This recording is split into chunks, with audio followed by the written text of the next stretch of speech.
So here's a simple project I put together to kind of demonstrate what you're asking about.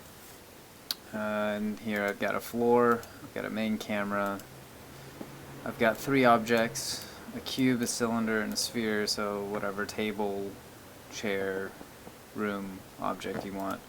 And I've given them individual tags, so a cube, I've given a cube tag, cylinder, cylinder tag, sphere, I've given the sphere tag.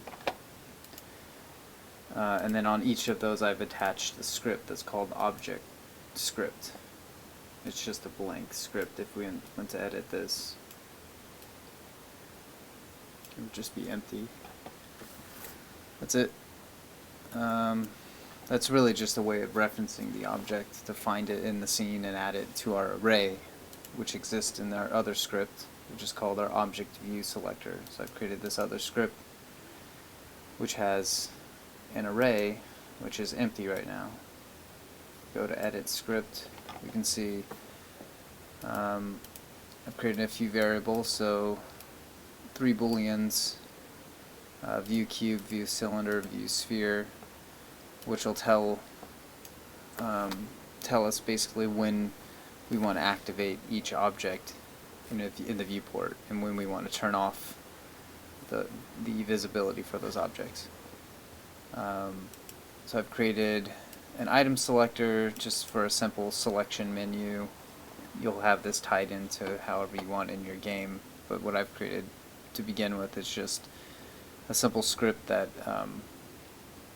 if you hit the up or down key, it's going to add 1 or subtract 1 from the item selector.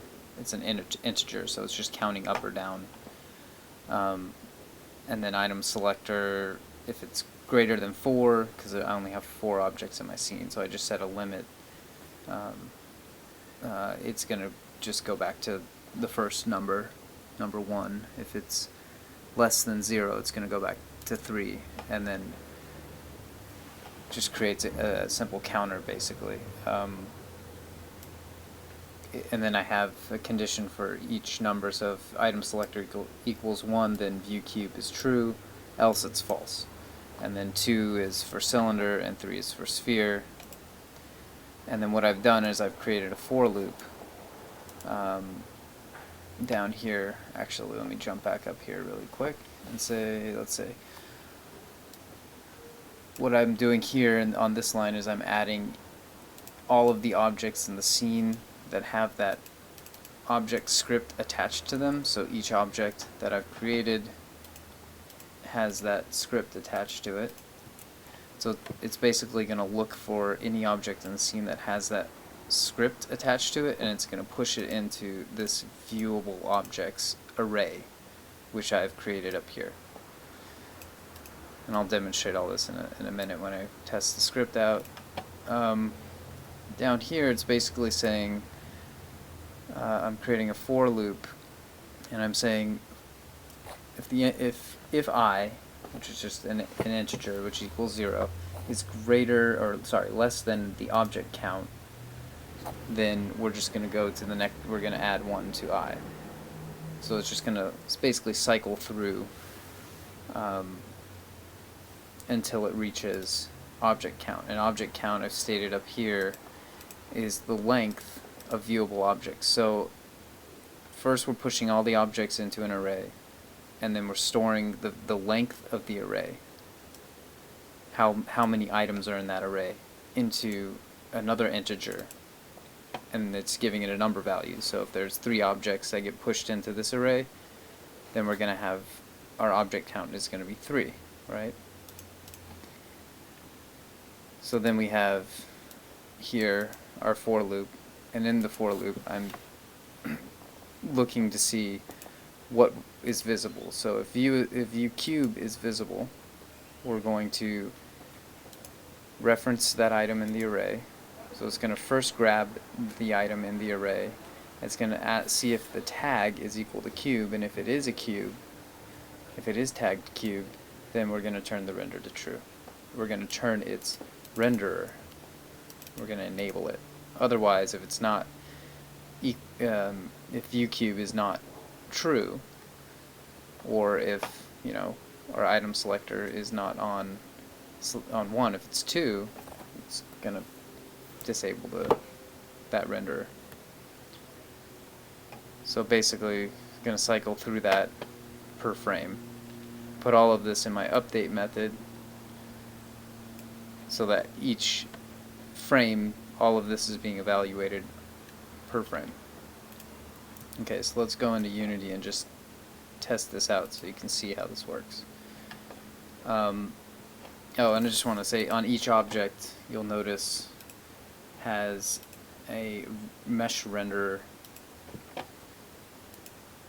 That is what we will be enabling and disabling to view and not view the objects. So, and we'll just leave up our console so you can see the debug down here. So I'm gonna hit play. All right. So by default, we set our counter or item selector at the start to 1. So automatically, it's just gonna have the view cube set to true. Okay, now I'm going to hit the down arrow on the keyboard, and it's going to cycle through. Now we're looking at cylinders. You can see that everything is still in the scene here.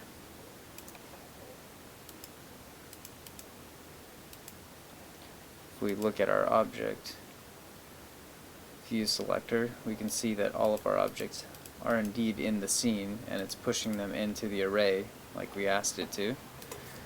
And there's our sphere. So as I scroll through, and I'm just basically hitting the down arrow, it's toggling between modes, and backwards and forwards, and there we go. And then I can go down here and I can select all this stuff, and you can see for some reason our sphere does not seem to have its collider sphere. Interesting. Well, so here we are. Sphere.